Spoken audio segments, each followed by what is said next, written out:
ومن سيئات أعمالنا من يهد الله فلا مضل له ومن يضلل فلا هادي له أشهد أن لا إله إلا الله وحده لا شريك له وأشهد أن محمدا عبده ورسوله اللهم صل وسلم على محمد وعلى آله وصحبه أجمعين أما بعد. Yang saya hormati Ketua Pimpinan Cabang Muhammadiyah Bungkal, yang saya hormati Mas Imam Rohani, narasumber, dan juga yang saya cintai Ananda IMM Mas Habib Asa, serta rekan-rekan seluruh keluarga besar Muhammadiyah Cabang Bungkal dan juga Aisyahnya, segenap peserta hadirin sekalian yang dirahmati Allah. Mari kita memanjatkan puji syukur kehadirat Allah Subhanahu wa taala atas izinnya kita bisa bersilaturahim lewat daring. Mudah-mudahan kegiatan ini dirahmati serta diberkahi oleh Allah Subhanahu wa taala. Amin. Bapak dan Ibu, saudara sekalian yang dirahmati Allah, selanjutnya salawat teriring salam semoga tetap berlimpah kepada junjungan kita Nabiullah Muhammad sallallahu alaihi wasallam. Kami atas nama pimpinan daerah Muhammadiyah Ponorogo bersyukur dan menyambut baik atas upaya yang dilakukan oleh IMM yang Mas Habib khususnya yang sedang KKN dan mengupayakan kajian secara daring ini karena pandemi. Mari kita sekalian bersyukur kepada Allah Subhanahu wa taala. Karena di masa pandemi itu rasa syukur itu harus senantiasa kita wujudkan, kita lantunkan, dan kita sampaikan ke hadirat Allah Subhanahu wa taala. Karena syukur itu hakikatnya akan menciptakan feeling good, menciptakan rasa bahagia. Dengan syukur kita juga akan menjaga kesehatan mental kita.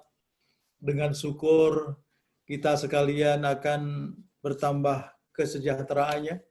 Dengan syukur kita insya Allah bisa tidur lebih nyenyak. Dengan syukur kita akan bisa mempererat moral tim, moral jamaah. Dalam hal ini jamaah Muhammadiyah di Cabang Bungkal dengan segenap ranting-rantingnya, ataupun jamaah IMM di lingkungan mahasiswa dan jamaah masjid misalnya. Itulah manfaat daripada syukur. Dari dimensi syariat, syukur itu juga ziyadatul nikmah akan menambah kenikmatan, ziyadatul iman akan menambah keimanan kita, ziyadatul ilm akan menambah ilmu kepada kita sekalian. Juga dengan syukur akan menambah amal, ziyadatul amal, serta ziyadatul rezeki, menambah rezeki untuk kita sekalian. Mudah-mudahan begitu. Kita sampaikan rasa syukur itu dengan bersama-sama mengucap hamdalah alhamdulillahirabbil alamin. Selanjutnya yang perlu kami sampaikan dalam kesempatan pada malam hari ini, setelah kita bersyukur, maka tentu saja tema yang diberikan kepada kita yang akan kita gagas, yang kita bicarakan pada malam hari ini adalah bagaimana khususnya penguatan cabang dan ranting di masa-masa pandemi ini. Karena cabang dan ranting itu hakikatnya adalah ujung tombak dari persyarikatan ya. Jadi khususnya optimalisasi dakwah persyarikatan di akar rumput seperti apa yang mesti kita lakukan di masa pandemi, inilah yang harus kita cermati, harus kita hayati bersama, kita pahami, dan kemudian kita laksanakan di dalam kita memberikan pelayanan kepada umat kita. Bapak dan saudara sekalian yang dirahmati Allah, coba marilah kita sedikit bermuhasabah di awal tahun ini atau di pertengahan bulan pertama Januari ini terhadap apa yang sudah terjadi, bahwa hampir 10 bulan ya rasanya bangsa kita, bangsa Indonesia ini hidup bersama dengan virus COVID-19. Dan bahwa sampai dengan saat ini yang harus kita pahami, masih ada beragam persepsi masyarakat terhadap keberadaan COVID-19 itu. Ada yang berpikir bahwa COVID itu adalah sebagai konspirasi begitu saja, atau ada yang sudah merasakan terdampak virus ini. Dia menyatakan bahwa memang benar adanya karena memang dampaknya sudah luar biasa, yang sudah meninggal dan yang sedang sakit juga jumlahnya luar biasa. Dan Bapak Ibu yang kami hormati, bahwa sejak berita penderita COVID-19 yang pertama dan kedua itu terdengar dan ada di Indonesia, dan COVID itu di luar negeri sudah sedemikian rupa berkembang, maka kita segera, Muhammadiyah dalam ini adalah membentuk MCCC, Muhammadiyah COVID-19 Command Center. Bahkan MCCC ini dibentuk oleh Muhammadiyah sebelum pemerintah membentuk gugus tugas COVID-19. Nah, ini kelebihan kita, dan ini yang memang real terjadi. MCCC itu lahir sebelum gugus tugas itu sendiri dibentuk oleh pemerintah. Nah, MCCC ini tugasnya adalah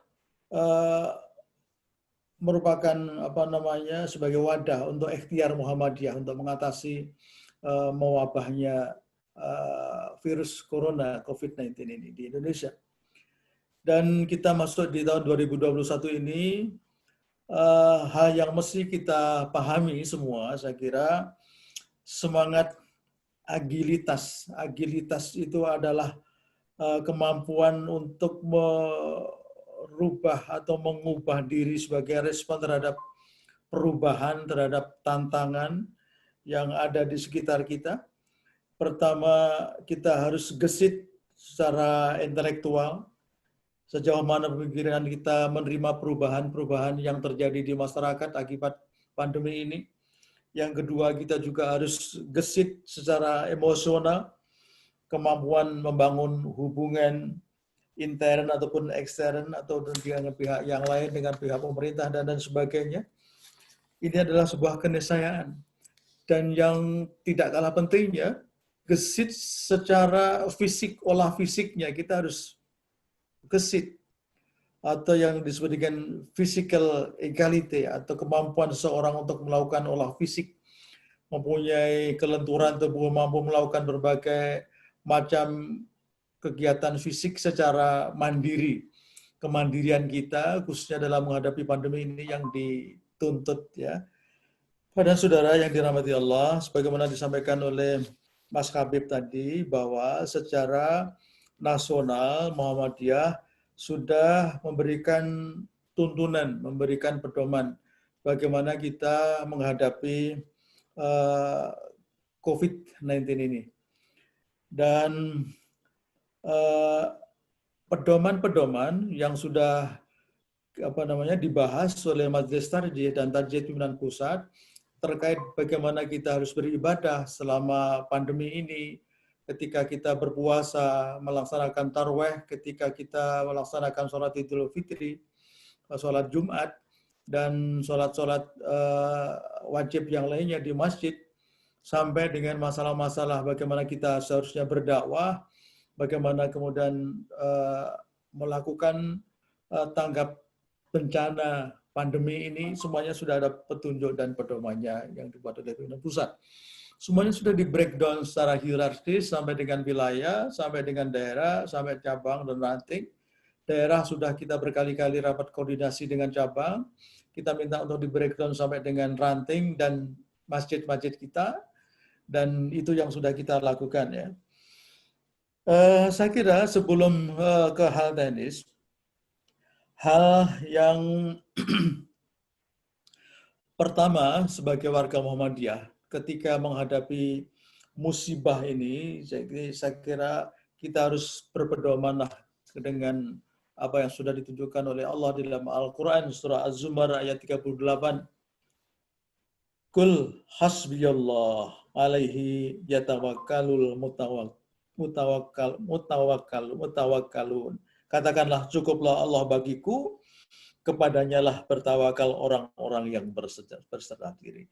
Jadi kita bertawakal, jadi kita berserah diri kepada Allah, itu yang mesti kita lakukan. Kita juga harus yang kedua memiliki sifat tadarruan wa khufyah, yaitu merendahkan diri, sikap tunduk, tadarru', menyungkurkan diri di hadapan Allah, bahwa tidak ada yang bisa hidup selain dari pertolongan Allah Subhanahu wa taala. Kita juga tetap bersyukur kepada Allah, kita tetap ridho, dan kemudian kita tetap sabar. Itu adalah sikap-sikap yang mesti kita tunjukkan sebagai seorang Muhammadiyin, sebagai seorang Islam, sebagai umat Islam, sebagai warga Muhammadiyah di hadapan umat dan warga masyarakat, supaya mereka tetap ikut bersama-sama kita semangat menghadapi pandemi ini. Berikutnya kita tetap melakukan ikhtiar untuk sembuh bagi yang terpapar, dan kemudian senantiasa berdoa kepada Allah sebagaimana doa-doa yang sudah diajarkan kepada kita sekalian. Itu saya kira tuntunan spiritual, tuntunan keagamaan yang mesti kita sikapi dan kita pedomani, kita lakukan dalam kehidupan kita sehari-hari. Nah, Bapak dan Ibu, saudara-saudara sekalian, tadi sudah saya sampaikan bahwa tuntunan Muhammadiyah menghadapi pandemi ini, berbagai surat edaran sudah di breakdown ya. Tadi saya sebutkan bahwa secara regulasi, secara teknis itu Muhammadiyah membentuk Muhammadiyah COVID-19 Command Center atau MC4 atau MCCCC. Ini kegiatan-kegiatan yang sudah dilakukan atau MCCC itu sendiri mestinya bisa secara afinitif itu mulai dari pusat sampai dengan ranting, itu mestinya ada organisasi ini dalam rangka memberikan pelayanan kepada umat kita. Nah, hal-hal yang sudah dilakukan oleh MCCC ini, yang pertama adalah pelayanan kesehatan. 20 rumah sakit kita pada awal pandemi, kemudian sampai dengan 30 Juni yang lalu sudah 79 rumah sakit kita, sudah melayani ribuan dan jutaan pasien yang ODP, yang PDP, yang positif, dan seterusnya. Kemudian bangsal-bangsal disiapkan untuk isolasi mandiri, bahkan 2 rumah sakit kita di Ponorogo juga demikian. Itu yang sudah kita lakukan. Yang kedua adalah terkait dengan kesehatan masyarakat. Bidang ini fokusnya MCCC adalah kepada edukasi dan promosi kesehatan untuk melakukan pencegahan penularan COVID-19 ini.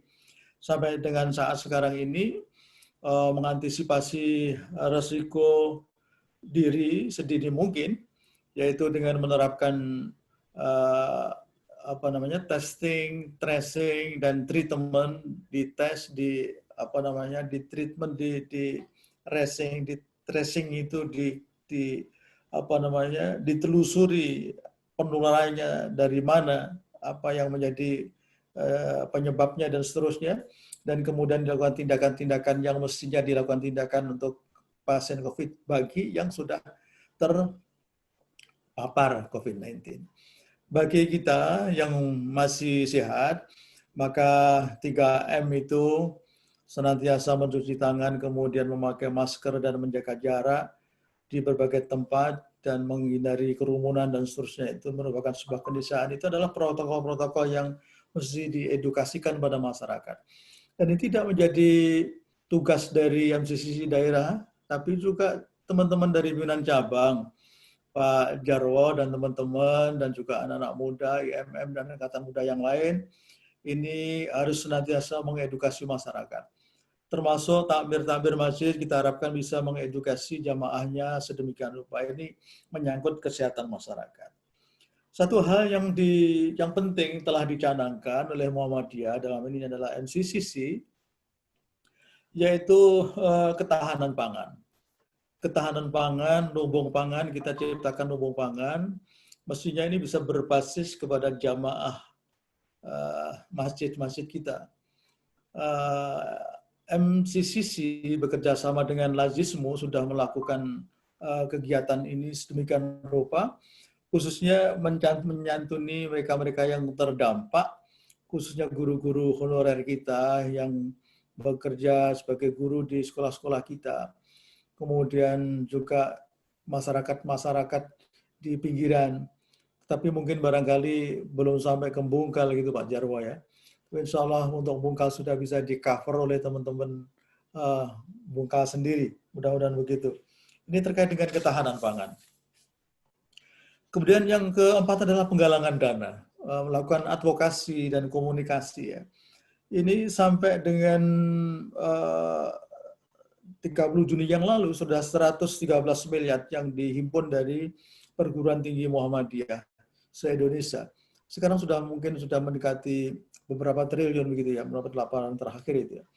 Ini dikeluarkan, dikoordinasikan oleh Lazismu, Lembaga Zakat Infak dan oleh Muhammadiyah bekerjasama dengan MCCC, dan itu didistribusikan.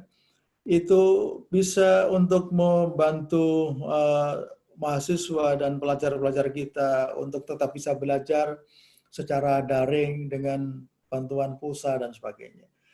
Yang kelima adalah penguatan jaringan. Dan ini dilakukan bahwa MCCC ini harus di breakdown sampai dengan cabang dan ranting. Bapak dan Ibu, saudara sekalian yang kami hormati, sekarang pertanyaannya, bagaimana ranting dan cabang menyikapi pandemi ini dan apa yang mesti kita lakukan?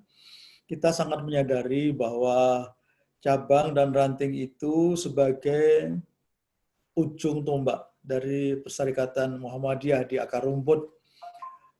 Justru di cabang dan rantinglah kita menyadari penting strategis dakwah Muhammadiyah itu. Oleh sebab itu, bahwa yang namanya dakwah itu sebagai kebutuhan daripada kita, pencerahan kejiwaan kita lewat melalui dakwah yang biasanya sebelum COVID kemarin senantiasa kita sampaikan itu secara luring, secara tatap muka. Saya kira setelah kita kaji bahwa dampaknya yang katanya Mas Habib tadi sepertinya mati suri, itu yang harus kita bangkitkan kembali. Bahwa dakwah itu tidak boleh berhenti. Bahwa memberikan pencerahan Islam berkemajuan di akar rumput itu tidak boleh berhenti. Oleh sebab itu, CMM, Korp Mubalik Muhammadiyah di tingkat daerah, LPJR di tingkat daerah, supaya segera berkoordinasi, sudah dilakukan itu. Demikian cabang senantiasa kita lakukan koordinasi untuk bagaimana peran-peran strategis tadi bisa dilakukan. Saya ingin berpesan bahwa sikap menghadapi COVID-19 ini yang harus dipegangi oleh cabang dan ranting adalah teguh dan tangguh. Pertama teguh, yang kedua itu adalah tangguh. Makna teguh itu artinya bahwa cabang dan ranting harus memahami, harus secara istiqomah melaksanakan fatwa-fatwa Majelis Tarjih, pedoman-pedoman yang sudah disusun oleh Majelis Tarjih dan Tarjih Pimpinan Pusat, yang sudah ditanfiskan oleh pimpinan pusat untuk kita semua. Pikiran dan energi seluruh pimpinan cabang dan ranting itu harus difokuskan untuk mengawal fatwa tarjih dan tarjid itu. Ini yang harus kita tegaskan. Jangan sampai pimpinan cabang dan ranting tenaganya terkuras untuk memperdebatkan fatwa-fatwa majelis tarjih dan tasdid dihadap-hadapkan dengan fatwa majelis ulama ataupun fatwa-fatwa yang lainnya. Cukuplah kita sami'na wa ata'na, kita sangat tahu bagaimana kredibilitas ulama-ulama kita. Dan kita di tingkat akar rumput, di tingkat daerah cabang dan ranting itu tinggal melaksanakan dengan sebaik-baiknya dengan kebijaksanaan. Makna teguh ini yang juga perlu kami sampaikan, yang harus dipegangi oleh cabang dan ranting, bahwa pimpinan dan warga Muhammadiyah di cabang dan ranting itu harus memahami dan melaksanakan protokol kesehatan yang ditetapkan oleh MCCC, yang ditetapkan oleh Satgas COVID, yang ditetapkan oleh pemerintah. Jadi kita bisa mengakses bagaimana MCCC membuat petunjuk-petunjuk bagaimana kita menghadapi pandemi ini. Itu harus dikawal oleh cabang dan ranting. Soalnya cabang dan ranting itu sekali lagi posisinya, peranannya sangat strategis, langsung berhadapan dengan umat, berhadapan dengan akar rumput. Jadi berikutnya saya kira sekarang ini karena rumah sakit kita sudah overload, shelter yang dibikin oleh pemerintah juga sudah hampir tidak muat, dan kemudian pandemi terus menghampiri kita, masih ada berada di tengah kita dan belum ada tanda-tanda melandai. Hal yang harus kita usahakan bersama bahwa kita harus bersiap-siap bagaimana kemudian bisa menolong saudara-saudara kita khususnya warga Muhammadiyah ketika terdampak itu, sementara rumah sakit tidak mampu lagi, shelter milik pemerintah tidak mampu lagi, maka hal pertama yang harus kita lakukan MCCC rapat kemarin itu, kita akan membentuk shelter, rumah yang kita gunakan untuk isolasi mandiri keluarga besar Muhammadiyah. Harapan kita keluarga besar Muhammadiyah tetap sehat dan kemudian tidak usah diisolasi, tapi tetap kita shelter itu tetap kita siapkan, bahwa kita juga sangat berpihak kepada umat dan kepada masyarakat. Itu barangkali kita tidak menggunakan, tapi umat menggunakan juga akan sangat bermanfaat. Bapak dan Ibu, saudara sekalian yang kami hormati, saya kira itu beberapa hal yang perlu kami sampaikan. Ya, intinya di tingkat cabang dan di tingkat ranting itu tetap merawat Muhammadiyah kita, merawat amal usaha kita, sekolah-sekolah kita, SD, SMP, SMK, pondok pesantren, juga panti asuhan, juga semuanya yang ada di teman-teman Bungkal sudah ciptakan selama ini, dengan rawatlah dengan dengan kesantunan. Allah berfirman di dalam Al-Quran surah Ali Imran 159 itu sebagai pedoman kita. Fabima rahmati minallahi lintalahu, maka disebabkan oleh rahmat Allah lah kamu berlemah lembut. Kalau kita tidak berlemah lembut kepada amal usaha kita, kepada customer kita, kepada masyarakat, maka kemudian kita akan dijauhi. Semangat berjamaah, semangat jama'i, senantiasa harus kita pegangi di dalam rangka menghadapi pandemi ini, saling bergandengan tangan, memperkuat jamaah kita dan tidak saling menyalahkan. Kemudian satu hal yang tidak kalah pentingnya adalah semangat al-ma'un, tolong menolong itu senantiasa harus kita lakukan, ya. Itu sudah dicontohkan oleh the founding fathers kita, Kiai Haji Ahmad Dahlan, bagaimana kita saling menolong di antara kita. Gerakan filantropi, gerakan untuk menghimpun dana, bagaimana kita menolong saudara-saudara kita secara berjamaah, dan itu yang mesti kita lakukan dalam rangka memperkuat gerakan di akar rumput, khususnya di cabang dan ranting. Mas Habib Asa, itu saya kira pokok-pokok pikiran kami yang dari pimpinan daerah Muhammadiyah Ponorogo. Mudah-mudahan bisa dipahami, dihayati, dan dilaksanakan oleh semua teman-teman Muhammadiyah, warga dan pimpinan Muhammadiyah di semua lini. Terima kasih dan mohon maaf, tetap semangat dan mudah-mudahan Allah senantiasa tetap menyertai perjuangan kita. Assalamualaikum warahmatullahi wabarakatuh. Waalaikumsalam warahmatullahi wabarakatuh. Saya ucapkan terima kasih kepada Ayahanda Maftu sudah memaparkan beberapa narasi yang luar biasa. Beberapa hal sudah saya catat di sini dari A sampai Z, dari teknis apa yang kemudian pimpinan pusat itu berikan pedoman secara hierarkis, di breakdown sampai dengan cabang, sampai dengan ranting dan lain sebagainya. Barangkali langsung ke narasumber kedua sebelum nanti kita lanjutkan di forum dialog bersama kawan-kawan ataupun warga persyarikatan di daerah Bungkal. Itu saya lihat dari LKS Anurus Syamsi ada seperti nonton bareng, itu luar biasa, alhamdulillah. Nanti barangkali kita lanjutkan. Monggo Pak Doktor, Pak Imam Rohaini bisa dilanjutkan perihal tema yang kita angkat hari ini. Terima kasih. Dipersilakan. Ya, terima kasih Mas Arif.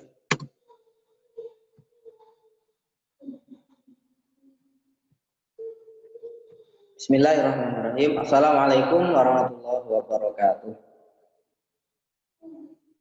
Alhamdulillahirabbil alamin. Wassalatu wassalamu ala asyrafil anbiya'i wal mursalin wa ala alihi wa ashabihi ajma'in, amma ba'du. Yang pertama dan yang paling utama, marilah kita bersama-sama mengungkapkan rasa syukur kita kepada Allah Subhanahu wa taala.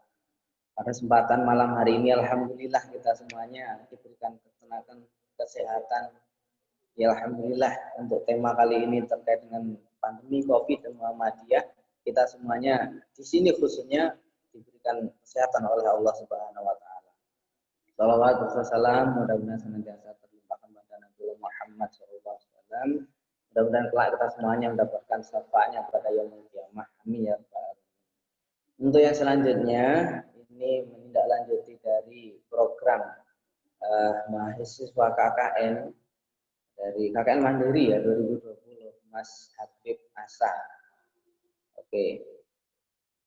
Bertepatan pada malam hari ini mungkin sebagai acara penutup barangkali untuk rangkaian KKN selama 1 bulan ini. Dan alhamdulillah kami juga berkesempatan untuk mengisi dalam rangka mensukseskan acara KKN ini.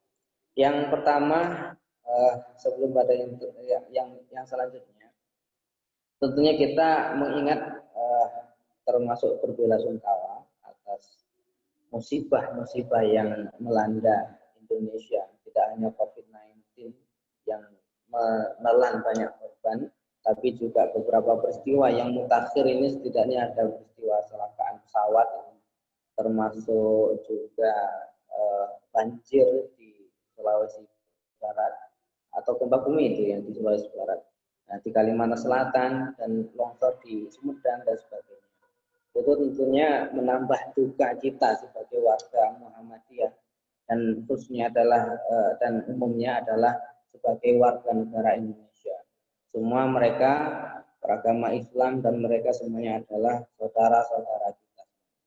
Ya, kita mendoakan mereka mudah-mudahan semuanya husnul khotimah, meninggal dunia, dan diberikan kesabaran bagi keluarga yang ditinggalkan. Untuk yang selanjutnya, tidak lupa kami memberikan penghormatan yang setinggi-tingginya kepada beliau Ustaz Ayahanda Dr. Andes Haji Maktub Bahrul Ilmi MH selaku pimpinan daerah Muhammadiyah Ponorogo, yang terhormat juga pimpinan cabang Muhammadiyah Bungkal, dalam hal ini dihadiri oleh Bapak Jarwo, yang kami hormati pula pimpinan cabang Aisyah Bungkal, dalam adalah Ibu Wasiti, alhamdulillah bisa hadir, luar biasa sekali Bu Wasiti ya.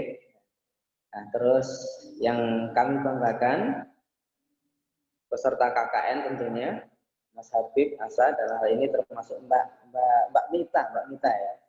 Tentunya kami cintai pula anak-anak asuh LKSA Panti Asuhan Nurul Syamsi Muhammadiyah Bungkal. Alhamdulillah yang berkenan hadir pada malam ini dan semua peserta webinar pada malam ini. Nah, untuk yang selanjutnya, Mas Habib, saya sampaikan beberapa hal terkait dengan peran nyata persyarikatan Muhammadiyah dalam penanganan pandemi COVID-19, khususnya di tingkat akar rumput, di tingkat cabang dan ranting. Nah, dalam hal ini saya atas nama pimpinan ranting Muhammadiyah Banjar Utara, bagian dari warga binaan cabang Muhammadiyah Bungkal, akan menyampaikan ya bagaimana praktis warga Muhammadiyah khususnya di lingkungan ranting dan cabang. Nah, ini untuk secara lebih luas tentunya tadi sudah disampaikan oleh Ayahanda Mahfud. Nah, ini lebih kepada yang di tingkat cabang dan ranting. Nah, setidaknya Muhammadiyah memang memberikan peranan nyata dalam penanganan COVID ini. Itu diwujudkan dengan apresiasi dari pemerintah, Pak Presiden Jokowi dalam hal ini, itu juga mendapatkan penghargaan dari Menteri Kesehatan. Ini tidak loko-loko mendapatkan demikian, tapi karena memang nyata adanya. Setidaknya Muhammadiyah itu sudah mengeluarkan berbagai macam edaran. Setidaknya ada pernyataan pers dari Muhammadiyah Binaan Pusat itu di tanggal 28 Mei 2020 itu terkait dengan pemberlakuan new normal. Lalu ada edaran lagi tanggal 4 Juni 2020 tentang tuntunan dan panduan menghadapi pandemi dan dampak COVID-19, serta banyak lagi yang lain yang mengikutinya. Dan yang paling akhir baru saja terbit kemarin itu edaran pimpinan pusat nomor 1 tahun 2021 tentang pembatasan kegiatan persyarikatan selama pemberlakuan pembatasan kegiatan masyarakat dan tuntunan vaksinasi untuk pencegahan COVID-19. Nah, ini tentunya amal nyata, kegiatan nyata yang dilakukan oleh Muhammadiyah.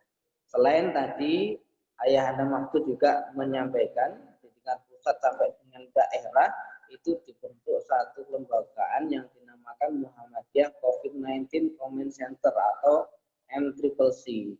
Nah, ini sejak munculnya COVID-19 pertama kali diumumkan oleh pemerintah tanggal 2 Maret 2020 silam itu. Nah, ini langsung membentuk tim MCCC itu tadi. Dan alhamdulillah untuk gelontoran dana yang sudah dikeluarkan sebagaimana disampaikan oleh Ayahanda tadi sudah miliaran, bahkan sampai hari ini mungkin insya Allah triliunan. Itu bisa diakses melalui websitenya Muhammadiyah Pusat. Khususnya untuk yang MCCC itu ada laporan bulanan, ada laporan berkala. Nah, untuk yang selanjutnya Mas Habib dan para peserta yang lainnya, saya sampaikan terkait dengan kondisi umum masyarakat pada masa pandemi COVID-19 di awal yang atau di akhir 2019, terus sepanjang 2020 dan awal 2021 ini. Di 2019 akhir itu mulai muncul Desember di Wuhan, China. Nah, di sana terdapat korban yang cukup banyak, dan khususnya di Indonesia dan di ranting, cabang ranting itu keadaan masih normal dalam artian masih tenang, tidak sampai berpikir mendalam, tidak ada kepikiran nanti COVID itu sampai di Indonesia. Barangkali itu sekedar azab bagi mereka yang menistakan umat Islam yang ada di sana. Itu pemikiran warga, setidaknya di 2019. Nah, pada 2020 itu puncaknya. Awal masuk ke Indonesia diumumkan 2 Maret oleh pemerintah. Nah, setelah itu secara signifikan jatuh korban. Banyak pasien COVID-19 yang positif dan sebagainya itu. Nah, ini puncaknya demikian sampai dengan berjatuhan ribuan korban jiwa akibat COVID-19 ini. Tentunya ini adalah kehendak dari Allah Subhanahu wa Ta'ala. Nah, ini pada tahun 2020 ini setidaknya untuk awal masih saat Januari Februari masih relatif tenang, mulai Maret itu mulai mencekam ketakutan, lalu di bulan puncaknya adalah di bulan April, Mei, Juni pada saat Ramadan dan Idul Fitri. Wah, di mana-mana bagaimana kita saksikan bersama itu penutupan massal seolah-olah. Nah, tak ketinggalan di Bungkal pun juga demikian. Setiap gang rumah itu di portal, tidak ada orang yang masuk. Ramadan pun juga demikian, jarang sekali yang berkerumun datang ke masjid, musola untuk melaksanakan ibadah dan sebagainya. Itu menjadi surut sekali. Termasuk sholat Idul Fitri itu sudah tidak ada, khususnya di cabang Bungkal. Semuanya kembali kepada individu masing-masing. Dan kembali pada individu masing-masing itu bermacam-macam juga. Ada yang masih nekat melaksanakan sholat berjamaah bersama, tapi dalam jumlah atau kapasitas kecil, mungkin hanya di halaman musola saja. Ada yang jalankannya di tingkat keluarga saja, orang tua, anak, dan sebagainya. Ada yang individu. Nah, kemudian di bulan Juli, Agustus itu agak meredam. Ketakutan itu sudah agak hilang. Nah, sehingga beberapa tindakan masyarakat itu yang menunjukkan keberanian. Nah, seolah-olah 3M itu tidak dilaksanakan kembali, apalagi itu ditambah dengan program pemerintah yakni pilkada serentak seluruh Indonesia, itu membuat masyarakat itu seolah-olah no problem. Nah, mungkin bahkan ada yang tidak percaya lagi dengan COVID-19, sehingga mereka ya berperilaku layaknya warga normal, tidak ada wabah. Dan ternyata itu menimbulkan dampak yang luar biasa yang dirasakan pada penghujung Desember sampai dengan awal Januari ini.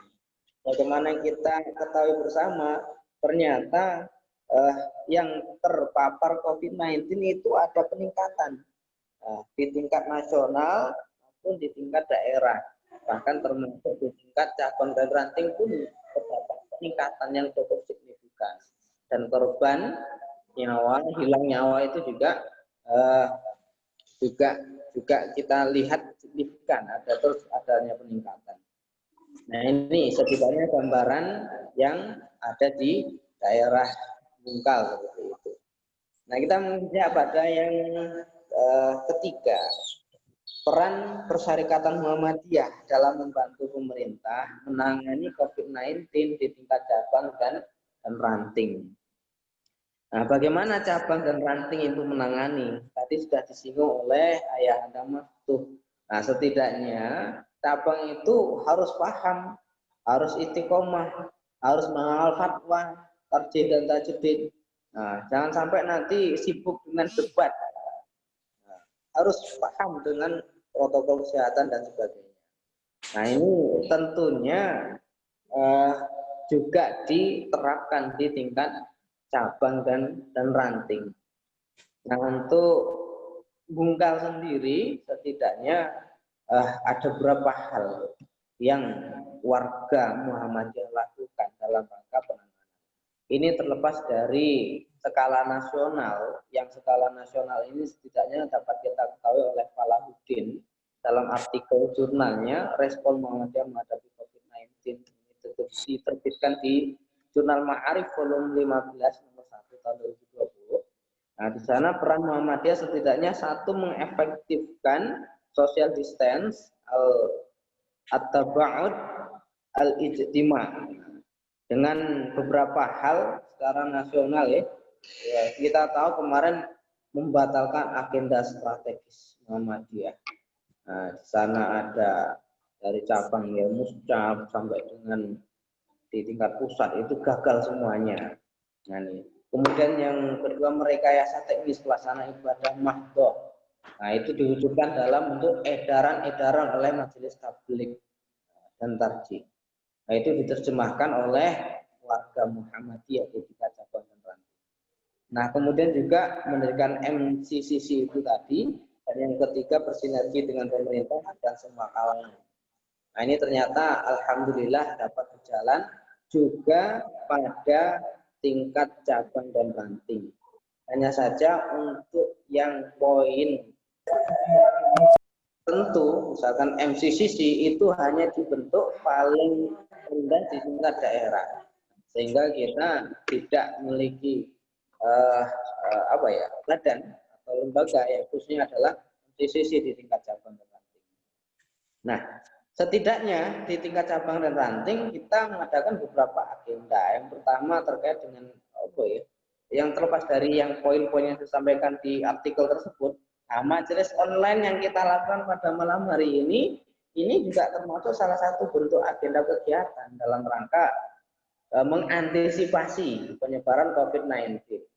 Coba kalau misalkan Mas Habib tadi melaksanakan pengajian, terus mengundang orang banyak dan sebagainya. Nah, bisa jadi warga Bungkal yang terpapar COVID, nah, itu berkumpul dengan mereka, nah, malah membahayakan bagi warga semuanya.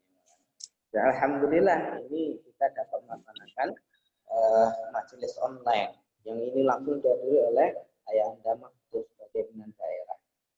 Nah, selanjutnya secara tertulis saya sampaikan di sana peran kita warga Muhammadiyah ini baik majelis pleno, tokoh-tokoh Muhammadiyah dan warga-warganya.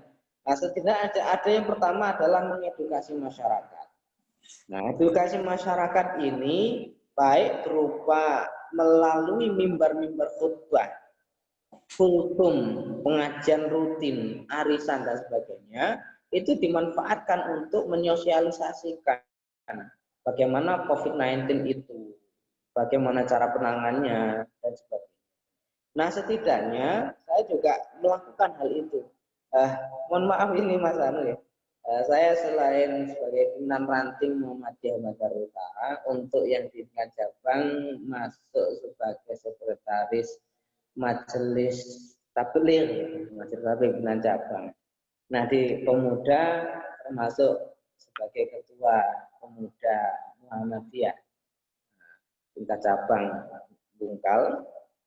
Selain itu untuk yang amal usaha setidaknya juga ikut mengajar di SD Muhammadiyah Bungkal, sempat istirahat di MTS Muhammadiyah 7 Bungkal, dan di lembaga sosial alhamdulillah diamanahi sebagai ketua panti asuhan Nurul Syamsi Muhammadiyah Bungkal.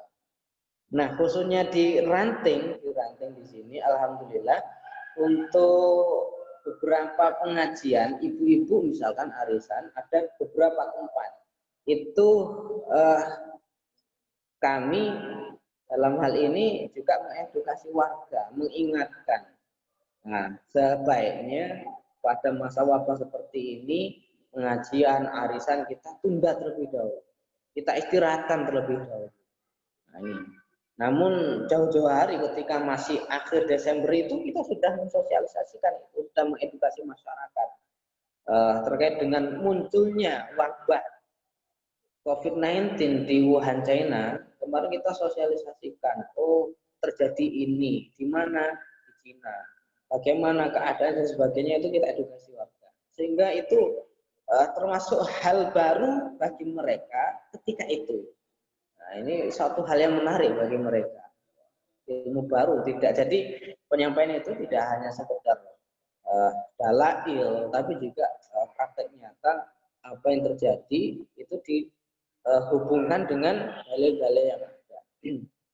Nah, setelah Maret itu betul-betul totalitas. Tingkat cabang tidak mengadakan pertemuan sama sekali. Nah, dalam rangka mengedukasi masyarakat yang demikian yang kita lakukan. Nah, kita tidak mungkin nantinya ikhtilaf, kita menghindari khilafiyah. Kita menghindari khilafiyah. Nah, dalam rangka edukasi masyarakat ini, kita berpedoman pada edaran-edaran yang dikeluarkan oleh pimpinan pusat Muhammadiyah. Dari awal sampai dengan terakhir terkait dengan vaksinasi. Nah, untuk yang vaksinasi ini, terus terang saja karena masih baru diinformasikan, baru diedarkan kemarin tanggal 13 Januari ini, itu kita masih baru mendapatkan filenya sore hari ini. Pak insya Allah itu menjadi bahan yang akan kita sampaikan baik melalui mimbar khutbah Jumat ataupun pertemuan-pertemuan terbatas lainnya.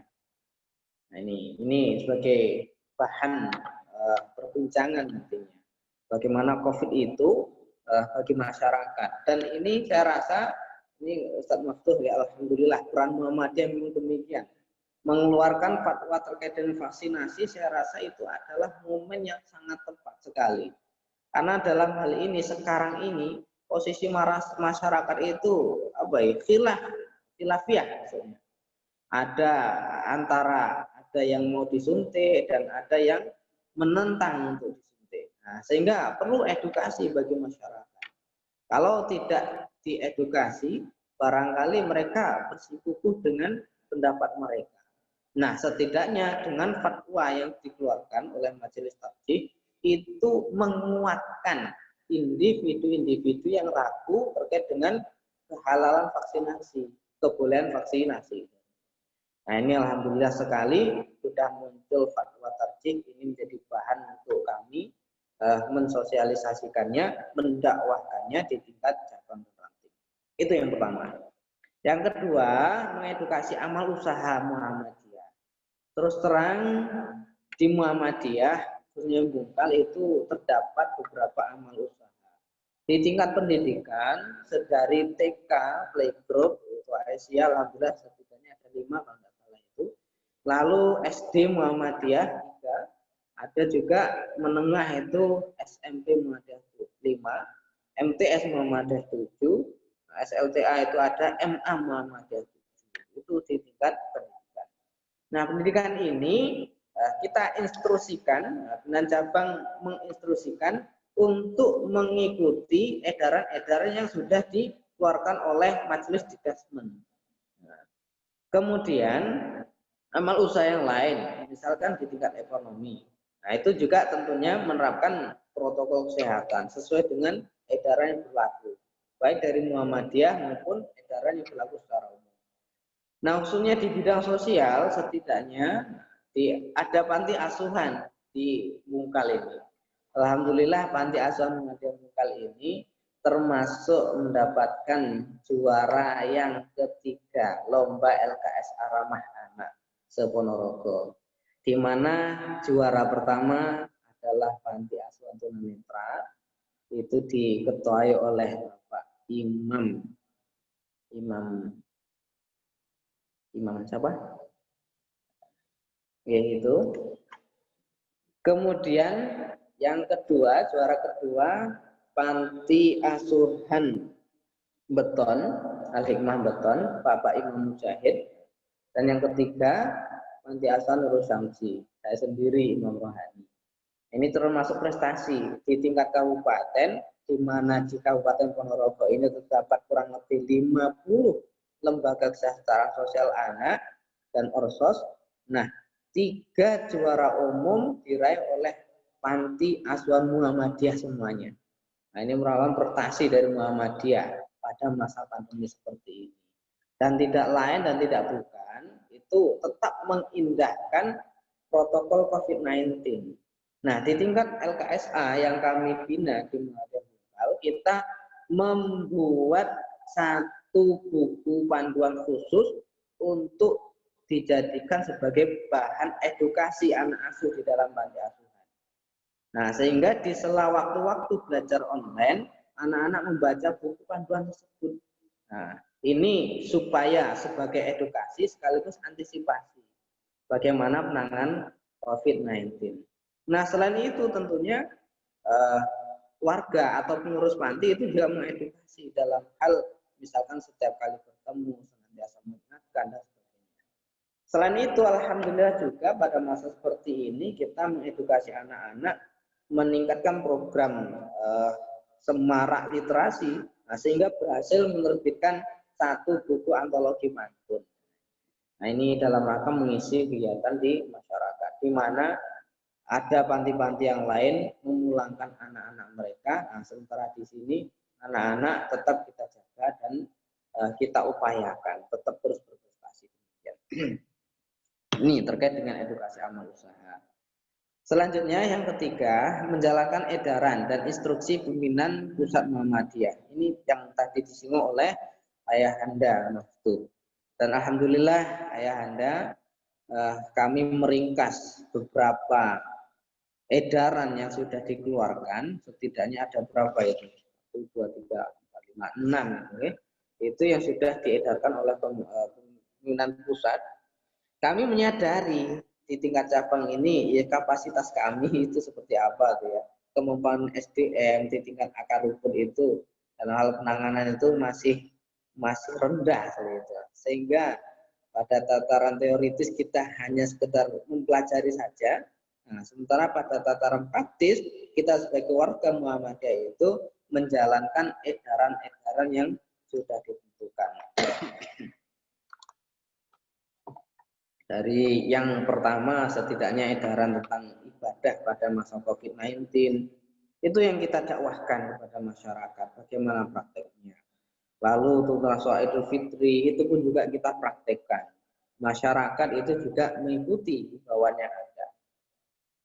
Kemudian tentang ibadah lanjutan, itu diterbitkan pada 4 Juni. Yang keempat ada tentang ibadah puasa Arafah, 24 Juni.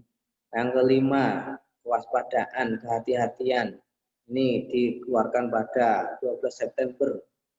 Dan yang terakhir adalah edaran dengan pusat yang sekarang ini terkait dengan vaksinasi, 13 Januari 2021. Nah, semua edaran ini tentunya tidak hanya sekedar edaran semata, tidak hanya bacaan semata, tapi juga diterapkan, dipraktikkan dalam kegiatan nyata.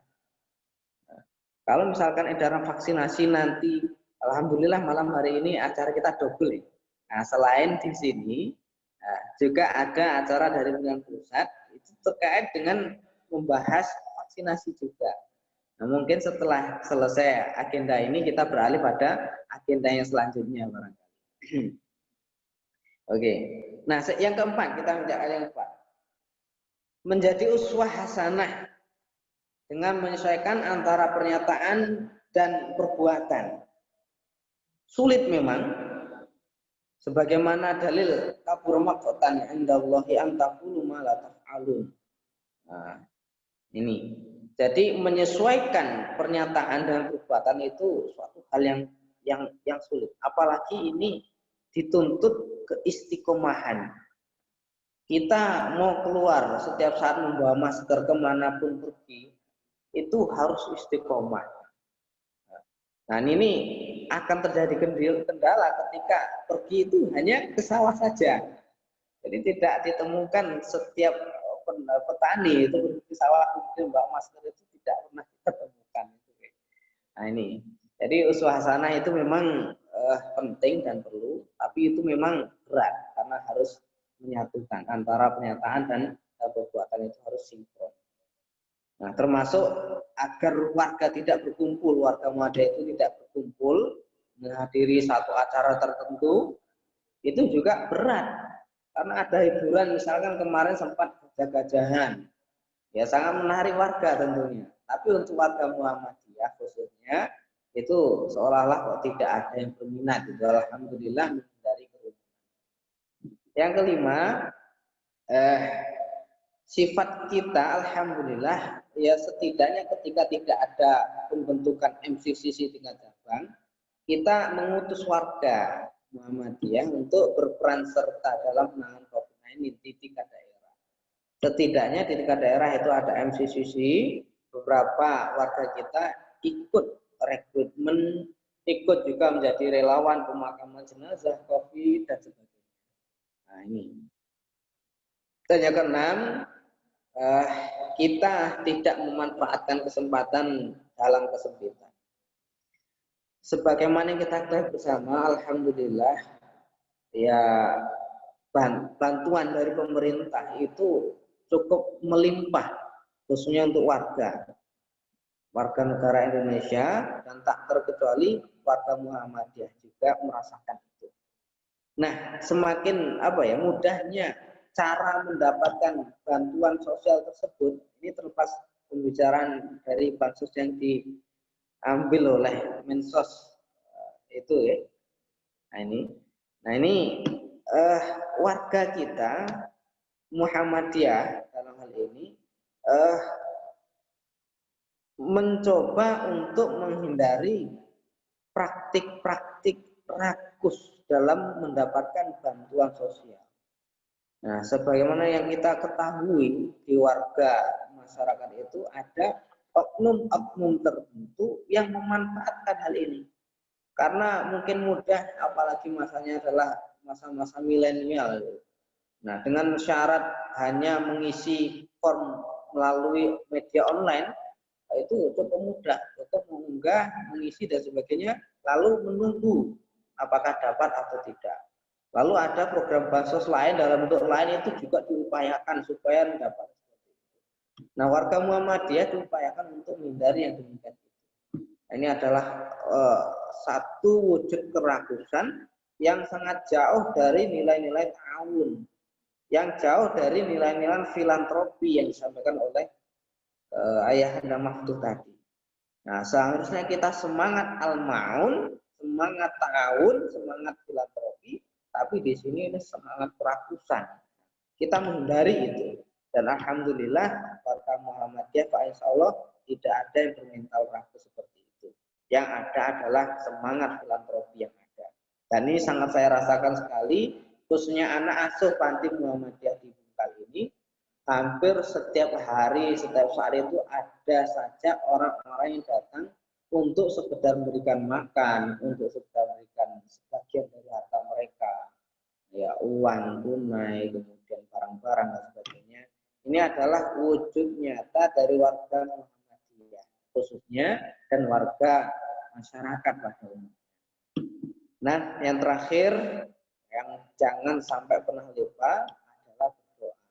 Warga Muhammadiyah senantiasa berdoa, dan saya khususnya setiap mimbar yang saya duduki, yang saya sampaikan itu tidak lain adalah mengajak, mari kita berdoa, ya semoga wabah COVID-19 ini segera berakhir dari muka bumi ini, khususnya di negeri kita Indonesia, dan tak khusus lagi di Kabupaten Ponorogo. Nah, sementara itu Mas Habib Hasan Kurniawan yang dapat saya sampaikan, nanti bisa dilanjut pada sesi diskusi. Demikian, mohon maaf terdapat kekurangan dan akhir kalam. Wassalamualaikum warahmatullahi wabarakatuh.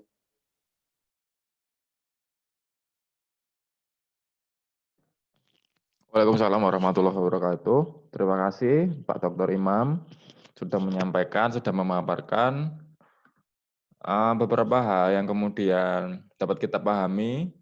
Jadi Pak Imam ini selaku orang yang ada di wilayah tersebut, yang ada di regional tersebut dan mengerti keadaan secara empirik, bagaimana warga persyarikatan di situ beraktivitas di kala pandemi hari ini.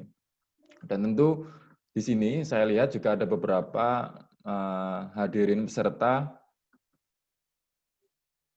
yang barangkali berasal dari regional Bungkal juga dan yang lain-lain, agar supaya untuk menyiapkan beberapa pertanyaan ataupun tambahan atau apapun itu yang kemudian mari kita diskusikan, kita dialog bersama perihal permasalahan kolektif tersebut. Ini permasalahan kita bersama, persoalan kita bersama, persyarikatan Muhammadiyah dengan kondisi pandemi yang cukup barangkali hari ini masih belum bisa dikatakan mereda seperti itu. Walaupun Ponorogo ini terhitung sebagai salah satu kota kecil, second city, kadang-kadang apa yang terjadi di Jakarta, apa yang terjadi di Surabaya itu tidak sesuai dengan Ponorogo. Sejatinya tidak, corona itu tidak memandang daerah, kan seperti itu. Jadi monggo untuk hadirin, saya beri waktu untuk bertanya via chat ataupun mikrofonnya bisa di-unmute, bisa untuk memaparkan seperti itu. Saya persilakan hadirin. Saya langsung otomatis diklik mikrofon itu pojok kiri kalau di laptop bawah, pojok kiri bawah.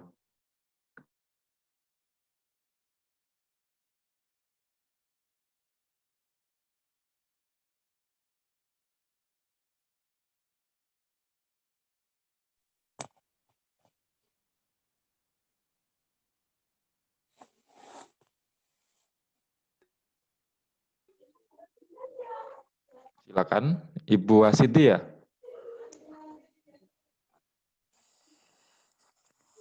Wah, kepencet. Oke.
Sepertinya tidak ada ini Mas Habib.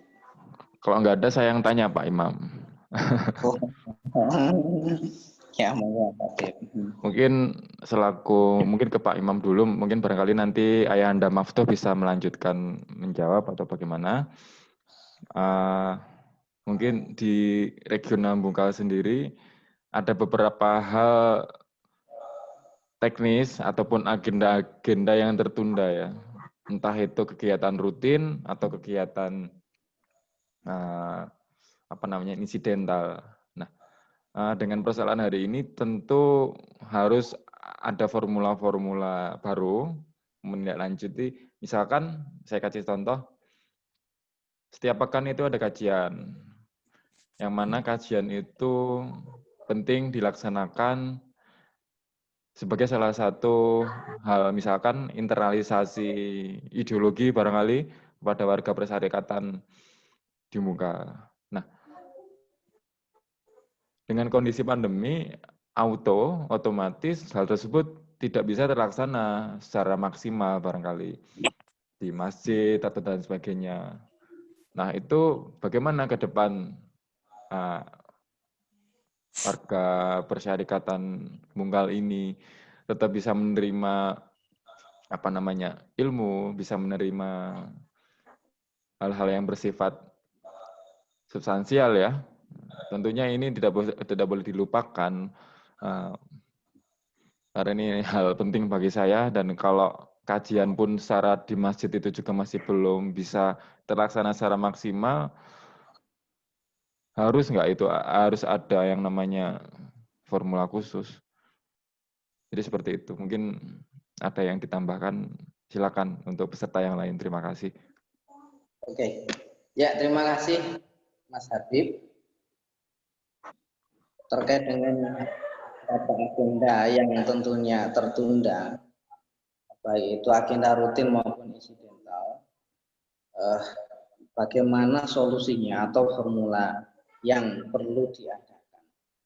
Mungkin ada kajian dan sebagainya terkait internalisasi ideologi dan sebagainya.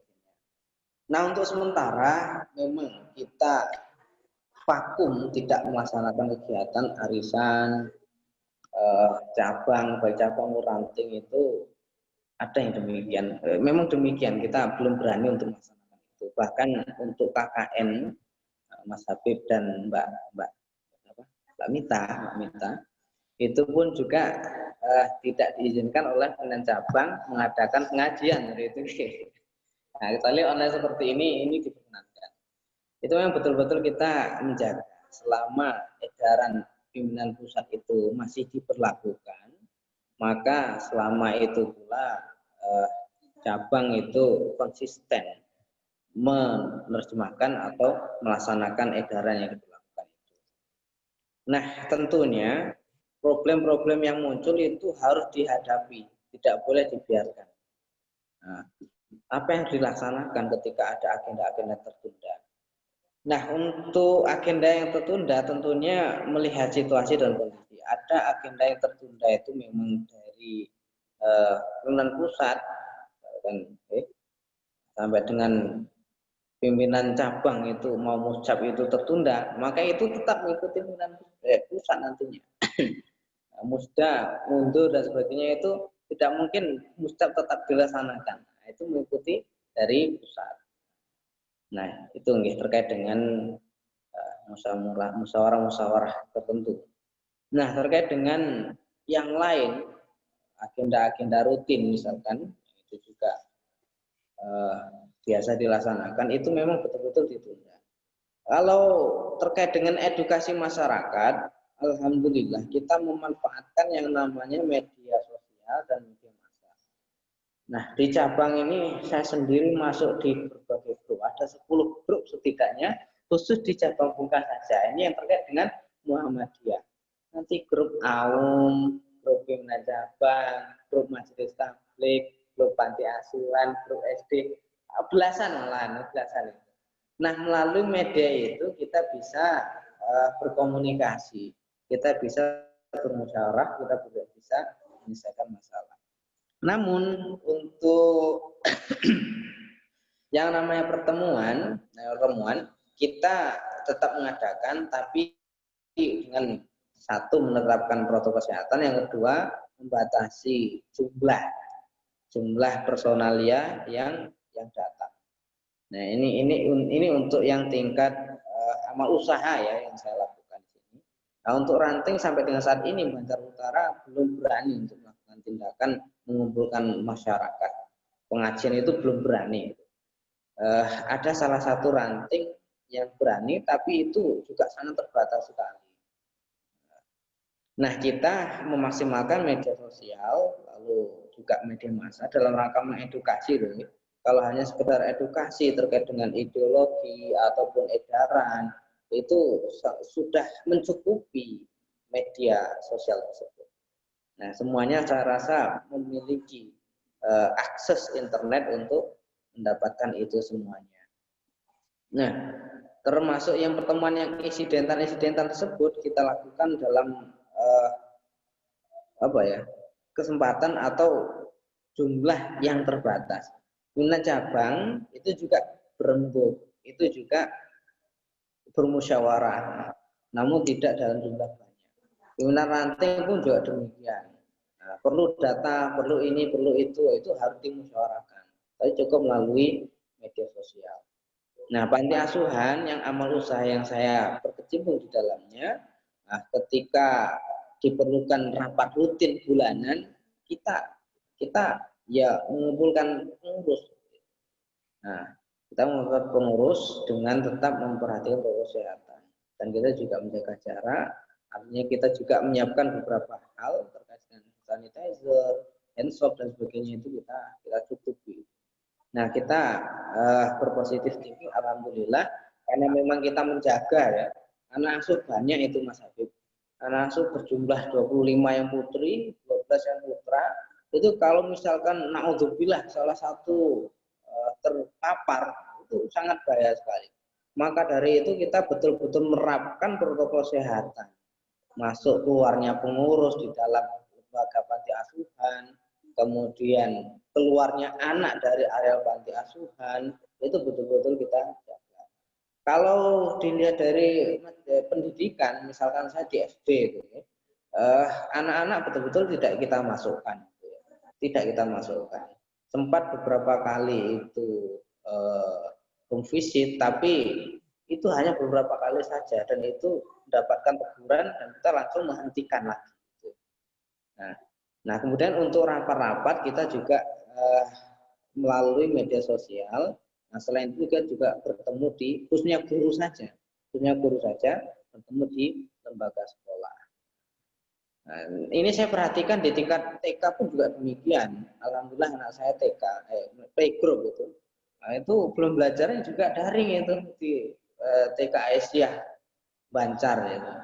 Nah, termasuk siswa-siswa anak saya yang panti asuhan itu juga semuanya belajar daring dari panti asuhan, sehingga kita harus menyediakan laptop dan sebagainya itu untuk proses belajar mereka. Nah, itu salah satu solusinya Mas Habib terkait dengan bagaimana penyelesaian permasalahan yang tertunda. Demikian, terima kasih.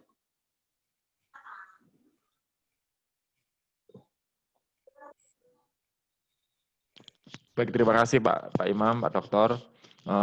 Barangkali yang lain, peserta yang lain boleh bertanya, karena ini forum ataupun majelis yang cukup jarang dijumpai, mumpung juga ada Ayahanda Ketua, Ayahanda Maftu, dan ada kawan-kawan yang lain. Ini bisa menjadi majelis yang bisa kita manfaatkan sedemikian rupa begitu. Monggo. Ya, jadi di sini alhamdulillah juga bergabung Bapak Adi Santoso selaku dosen pembimbing lapangan. Terima kasih sudah hadir. Mohon maaf kemarin linknya saya share mendadak begitu. Ya, yang lain bagaimana? Monggo.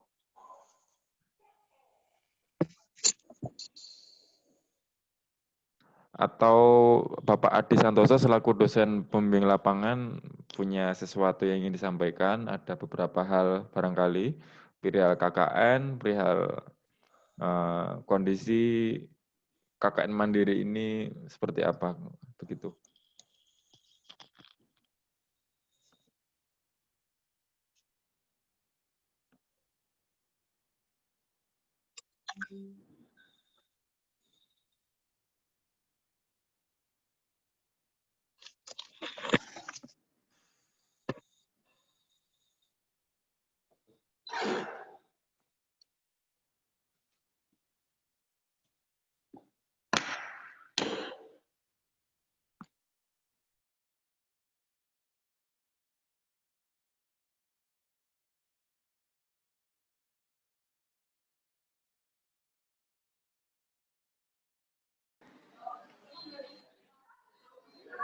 Baik, asal saya ingin bertanya kepada Ayahanda Maftu. Ini waktunya masih agak panjang ya untuk sesi tanya jawabnya.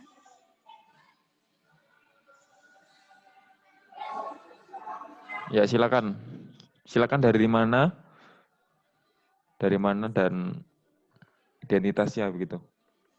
Ya, sebelumnya terima kasih atas waktunya. Saya Fiani, peserta KKN Mandiri juga dari Desa Banjar, dari Prodi Ilmu Pemerintahan Universitas Ponorogo. Baik, terima kasih. Saya ingin bertanya Ayahanda terkait dengan ketua di masa pandemi ini kan sangat membuat kita peserta mengandalkan perihal untuk strategi dakwah gitu. Nah, bisa agak dikeraskan ya Mbak Mita volumenya. Ya, kan ini di masa pandemi ya, kemudian dakwah untuk perserikatan sendiri pun mungkin di tingkat PNM, PCIMM, Ponorogo itu sendiri, khususnya pada bidang itu kan hari ini itu masih sangat mendadakan sekali ketika ingin mengadakan sebuah kegiatan ini. Mungkin strategi daripada online, media online seperti Zoom, meeting, dan lain sebagainya itu mungkin menjadi salah satu alat alternatif gitu untuk dakwah itu terus dilanjutkan. Karena di sini yang menjadi kendala adalah teman-teman atau para kader yang ingin menjadi sasaran kami untuk berdakwah itu adalah mungkin karena kegiatannya juga terlalu banyak dan juga terkendala dengan jaringan internet, itu menjadi salah satu alasan yang kemudian menjadikan tidak maksimalnya dakwah itu berjalan gitu. Kemudian bagaimana Ayahanda dalam hal ini saya bisa memberikan atau melakukan dakwah yang saat ini sungguh sangat sulit gitu untuk kami terapkan gitu. Strategi apa yang mungkin bisa saya pakai, kemudian nanti para kader ikatan mahasiswa Muhammadiyah itu bisa ikut serta berpartisipasi dalam dakwah berkelanjutan. Terima kasih.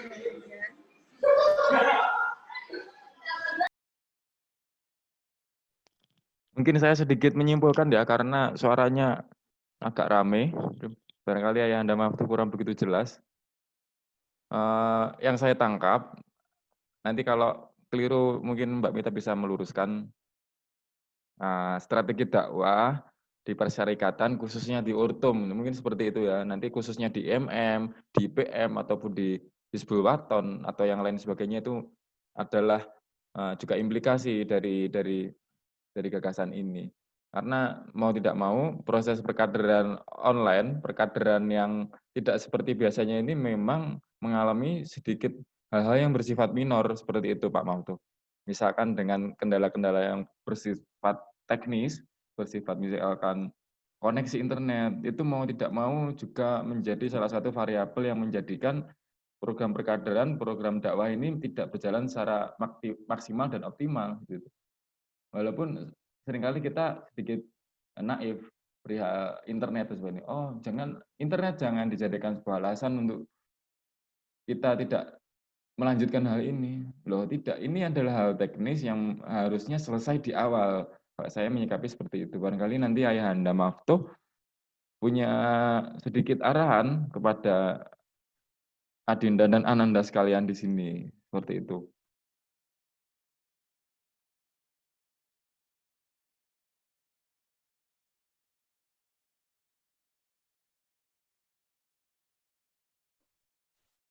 Monggo, Ayahanda bisa ya. Oke, terima kasih.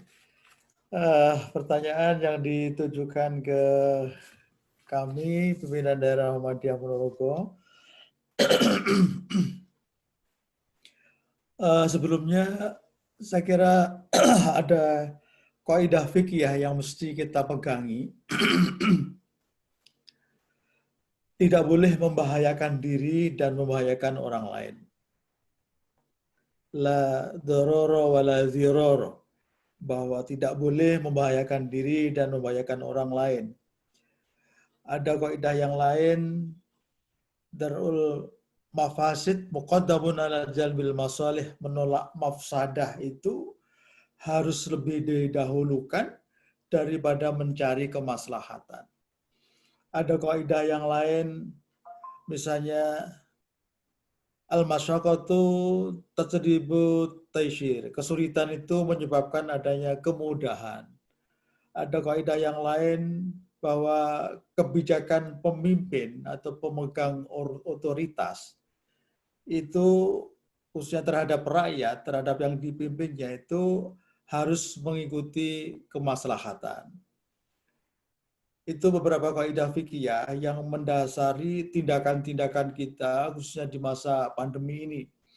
Sehingga kemudian ibadah-ibadah, kemudian muamalah, hubungannya dengan Allah, hubungannya dengan sosial kemasyarakatan, semuanya diatur, dibuatkan pedoman. Dan itu tidak ada pertentangan antara ormas-ormas Islam, apakah itu Muhammadiyah, NU, ataupun Majelis Ulama, semuanya memegangi kaidah-kaidah itu. Jangankan kegiatan di cabang, jangankan kegiatan di ranting, kegiatan di tingkat daerah, wilayah, bahkan nasional pun juga tertunda.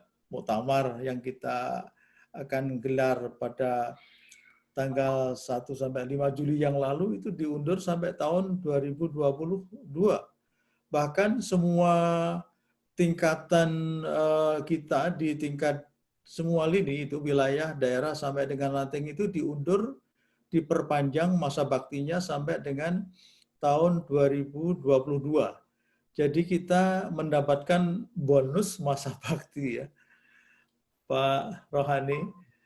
Bonus masa bakti 2 tahun, sampai 21 ini sampai 22. Cabang-cabang sudah kita SK-kan, majelis lembaga juga begitu. Ini juga harus ditindaklanjuti oleh cabang untuk terkait dengan kegiatannya. Dan kemudian kita minta untuk menyelenggarakan rapat kerja terbatas. Nah, bagaimana program-program kita yang tertunda, apalagi dakwah yang itu merupakan sebuah keharusan, keniscayaan kita harus mendapatkan pencerahan. Sekali lagi, bahwa apapun yang kita lakukan itu, ketika itu disinyalir akan membahayakan jiwa kita, membahayakan orang lain, itu harus dihentikan dulu. Kita tidak boleh mengambil menolak mafsadat itu harus didahulukan, menolak keburukan itu harus didahulukan daripada mengambil kemanfaatan. Dan hal yang terpenting adalah ada kaidah bahwa mempertahankan jiwa itu harus didahulukan daripada mempertahankan harta dan lain sebagainya. Ini hal penting. Oleh sebab itu kita yang di daerah tetap mendorong sebatas pedoman kaidah yang sudah dibuat, dan ada celah sembari mempertahankan protokol kesehatan, maka silahkan dilaksanakan. Contoh misalnya SSB, Sekolah Sepak Bola, Persatuan Sepak Bola Hizbul Wathan, pengurusnya ganti, kita lantik, ngundang orang, ngundang walinya, protokol kesehatan kita terapkan dengan ketat, berjalan, pertandingan-pertandingan di lapangan, di magetan, di berbagai pun, meskipun ada yang dibubarkan polisi karena tidak diizinkan bagi penyelenggaranya itu, sampai dengan kompetisi di Malang dan sebagainya di Surabaya kita laksanakan dan selalu menang itu di lapangan. Itu semuanya dilaksanakan sesuai dengan protokol kesehatan. Muhammadiyah daerah setiap Ahad tetap rapat koordinasi, pimpinan pleno itu juga melaksanakan koordinasi dengan majelis lembaga juga tetap kita laksanakan ya. Tetapi protokol kesehatan tetap diperhatikan. Coba lihat misalnya di pimpinan daerah itu, betapa kita membuat protokol kesehatan itu diterapkan. Anda mungkin masih ingat ketika ada kegiatan IMM, saya ingatkan dengan keras bagi yang tidak memakai masker itu disilahkan untuk bisa mencari masker kalau ingin mengikuti kegiatan di dalam ruangan. Ini bentuk-bentuk kepedulian kita, bentuk-bentuk konsistensi kita untuk tetap mempertahankan jiwa, sembari tetap bagaimana kegiatan-kegiatan bisa dilaksanakan. Ya. Besok hari Ahad, misalnya Majelis Hikmah dan Kebijakan Publik akan menggelar sebuah kegiatan reinforcement politik, peran politik Muhammadiyah masa depan. Ketika ketentuan protokol kesehatan dipenuhi, ya silahkan bisa dilaksanakan, nggak ada masalah itu. Kalau terkait dengan jaringan internet, itu kita sudah instruksikan pada sekretariat. Kalau di daerah ya, itu untuk bisa diperbaiki ya. Juga sarana prasarana yang lainnya. Saya kira di kampus-kampus, di sekolah-sekolah juga sudah kita instruksikan ya. Ada surat edaran oleh PP yang ditandatangani tanggal 26 Desember yang lalu terkait dengan SOP bagaimana sekolah menyelenggarakan pendidikan khususnya pondok pesantren. itu mulai tanggal 17 pondok pesantren boleh melaksanakan tatap muka dengan protokol kesehatan. Hari Ahad semuanya harus melalui rapid antigen, semuanya dari ustadz sampai santrinya, dan begitu masuk asrama ya semuanya sudah harus mengikuti protokol kesehatan. Ini dalam rangka mempertahankan hafalan-hafalan mereka. Itu satu contoh di antara kegiatan aktivitas kita ya. Sementara yang menyangkut pelayanan pada masyarakat, apakah itu DSS, PT Daya Surya Sejahtera yang mengoperatori swalayan surya di berbagai tempat, apakah perbankan kita, Bank Mitra atau Bank Rasuna, ataupun juga rumah sakit, apalagi rumah sakit ya melayani masyarakat, tetap beroperasi, tetapi semuanya pelayanan itu didasari dengan prinsip protokol kesehatan secara ketat.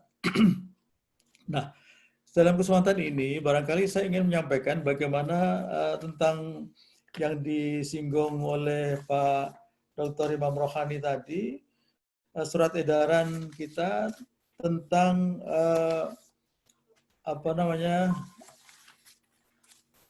vaksin, tentang vaksin. Ini penting kami sampaikan. Ini barusan beredar ya. Di samping surat edaran tentang PPKM, pemberlakuan pembatasan kegiatan masyarakat, dan bagaimana dukungan kita Muhammadiyah. Untuk diketahui PPKM ini pemberlakuan pembatasan kegiatan masyarakat. PPKM itu pemberlakuan pembatasan kegiatan masyarakat dari tanggal 11 sampai 25 Januari 2021 dibatasi. Itu di Jawa dan Bali itu berlaku untuk ibu kota provinsi. Untuk di tingkat kabupaten itu didasarkan atas SK gubernurnya masing-masing. Di Jawa Timur ada 11 kabupaten, di Insya Allah tidak termasuk Ponorogo. Tetapi meskipun itu hanya kota-kota tertentu, kita juga diminta untuk tetap waspada dalam rangka mengantisipasi COVID-19 itu. Kemudian terkait dengan vaksin tadi, saya ingin sampaikan bahwa pemerintah sudah menetapkan program vaksinasi untuk COVID-19. Program pemerintah itu tentu didasarkan atas fatwa-fatwa ormas-ormas Islam, apakah itu Muhammadiyah, NU, bersama Majelis Ulama, kemudian juga memperhatikan badan kajian BP POM ya. Berdasarkan Fatwa MUI nomor 2 tahun 2021 yang ditandatangani pada tanggal 11 Januari 2021 yang lalu, itu ditetapkan bahwa produk vaksin COVID-19 dari Sinovac Life Science Company Limited China itu, dari PT Bio Farma Persero, itu adalah suci, artinya tohiron dan halalan. Bahkan BPOM juga memiliki otoritasnya yang menyatakan bahwa tidak saja itu halal, suci, tetapi juga thayyib, baik, bermanfaat, tidak berdampak buruk bagi warga masyarakat yang akan divaksin nanti. Oleh sebab itu, kita selaku warga Muhammadiyah, sebagai masyarakat yang baik, maka Muhammadiyah sudah memberikan petunjuk. Yang pertama, bahwa Muhammadiyah mendukung Badan POM untuk tetap independen dan transparan dalam menentukan keamanan dan tes netralisasi vaksin, dan itu sudah dilakukan. Muhammadiyah mendukung independensi MUI dalam menjalankan perannya untuk menentukan kehalalan vaksin, dan itu insya Allah sudah dilakukan, dituangkan dalam fatwa MUI. Dan yang harus dipedomani oleh kita bahwa pandemi itu, dengan penanganan pandemi itu tidak semata-mata karena kita sudah divaksin, tetapi protokol kesehatan, monitoring, evaluasi, dan seterusnya, khususnya terhadap vaksin itu harus tetap dilakukan. Dan kemudian kita harus mendukung program pemerintah ini dengan menyukseskannya sedemikian rupa. Itu pesan dari PP Muhammadiyah untuk kita sekalian, untuk bisa kita laksanakan dengan sebaik-baiknya. Saya kira itu yang bisa kita sampaikan. Tetap semangat semuanya. Warga Muhammadiyah, saya sangat respect dan menghargai setinggi-tingginya Mas Dr. Imam Rohani, pimpinan ranting dan juga di cabang, di LKSA dan seterusnya, atas peranannya, dan Ibu di Aisyah dan sebagainya yang sedemikian rupa luar biasa dalam rangka mengantisipasi pandemi di tingkat akar rumput. Saya gitu Mbak Mita, ya, jawaban saya yang panjang lebar dan kita kembangkan. Kalau kurang tepat, suaranya tadi hanya sayup-sayup saja, meskipun sudah diperjelas oleh Mas Habib. Mohon maaf. Terima kasih. Assalamualaikum warahmatullahi wabarakatuh.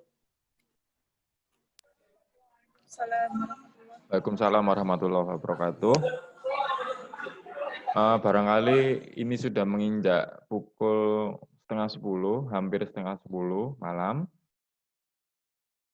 Untuk hadirin sekali lagi, apabila ada penanya, dimohon untuk segera menanyakan. Dan saya kira apa yang dijelaskan oleh Dr. Imam, oleh Ayahanda Maftuh tadi cukup panjang, cukup luas, dan cukup mencakup hal-hal yang kemudian kita resahkan hari ini.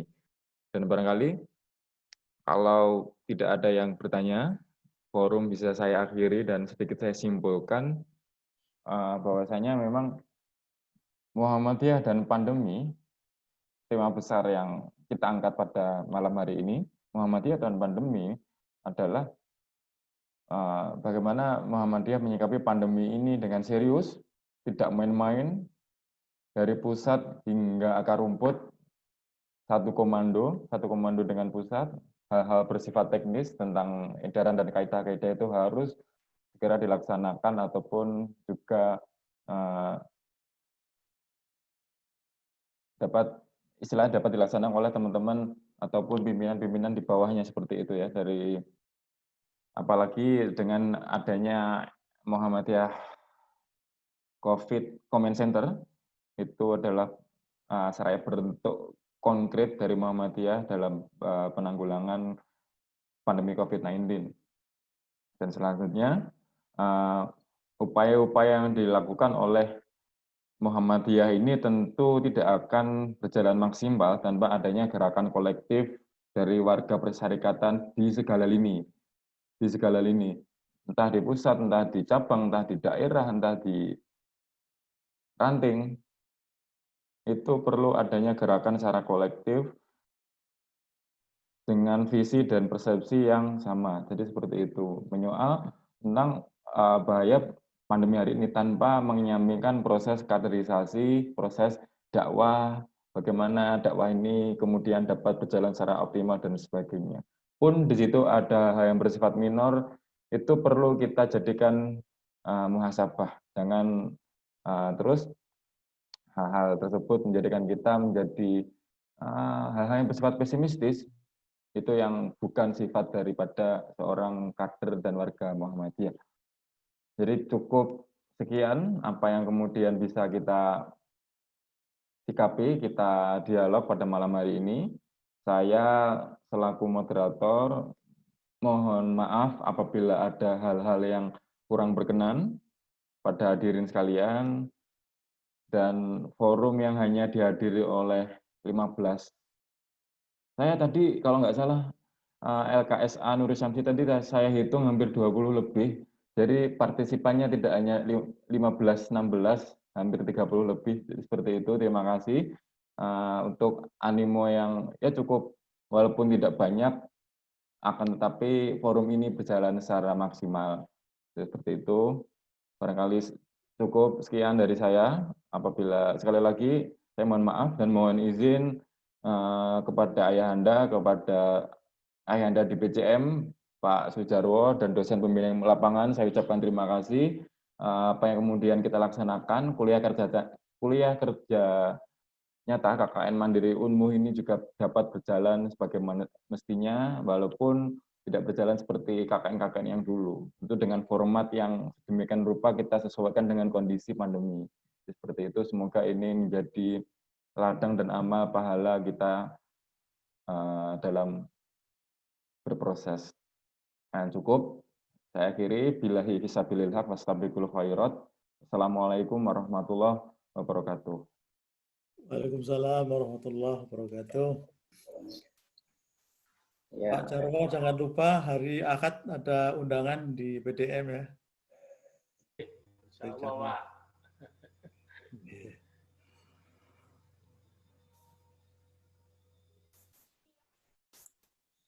iya. Terima kasih, undur diri.